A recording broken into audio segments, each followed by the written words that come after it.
नमस्कार दोस्तों, आज की कहानी है अंधी माँ की कुर्बानी। अर्जुन की माँ अंधी थी और पिता की बचपन में ही मृत्यु हो गई थी।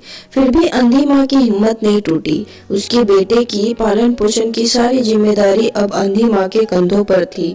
वह अपने बेटे को पढ़ा लिखा कर बहुत बड़ा आदमी बनाना चाहती थी, इसलिए उसने उसका दाखिला गांव के सबसे अच्छे स्कूल में करवा दिया। वह एक दिन रात मेहनत करती, अंधी होने के बावजूद भी, ताकि बेटे की स्कूल की फीस और अपने बेटे अर्जुन की सारी जरूरतें पूरी कर सके। अर्जुन के स्कूल के बच्चे उसकी माँ को लेकर चिढ़ाते थे कि वो देखो, अंधी का बेटा आ गया। अर्जुन इससे बहुत परेशान था। उसे अपनी माँ पर शर्म आने लगी थी। अर्जुन अपनी माँ के साथ कहीं भी जाने से कतराने लगा था। ऐसे ही दिन बीतता गया। अब अर्जुन बड़ा हो चुका था और उसकी शहर में अच्छी नौकरी लग गई। इसके लिए अर्जुन को शहर जाना पड़ा। जाने से पहले अर्जुन ने अपनी माँ से वादा किया कि शहर में मकान लेकर वह अपनी माँ को लेने आएगा, लेकिन शहर जाने के बाद वर्षों बीते। अर्जुन लौटकर वापस नहीं आया। उसकी अंधी माँ इंतजार करती रह गई।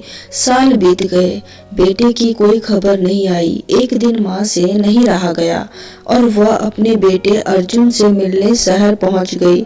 पूछते पूछते वह अपने बेटे के ऑफिस तक पहुंच गई। वहां सिक्योरिटी गार्ड ने उसे रोक दिया। अंधी माँ ने गार्ड को अपने बेटे का नाम बताया और बोली कि अपने बेटे का नाम बताते हुए जाकर कह दो, गांव से कोई मिलने आया है। गार्ड ने जाकर उसके बेटे को बताया।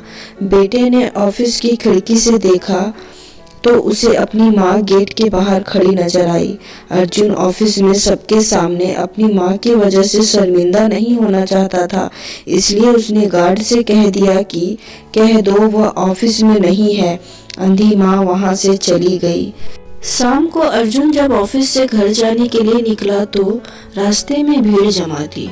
वह अपनी गाड़ी रोककर भीड़ के पास पहुंचा और उसने अपनी अंधी माँ को बीच सड़क में मरा पाया और माँ के हाथ में एक चिट्ठी थी जिसमें लिखा था, बेटा, बड़े दिन हो गए थे, तेरी कोई खबर नहीं मिली। चिंता हो रही थी, इसलिए तुझसे मिलने चली आई। तू तो अब बड़ा आदमी बन गया है।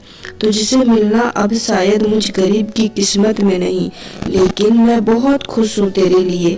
तूने अपना ही नहीं, मेरा सपना भी पूरा किया। मुझे इस बात का दुख है कि मैंने तेरी तरक्की अपनी आंखों से नहीं देखी।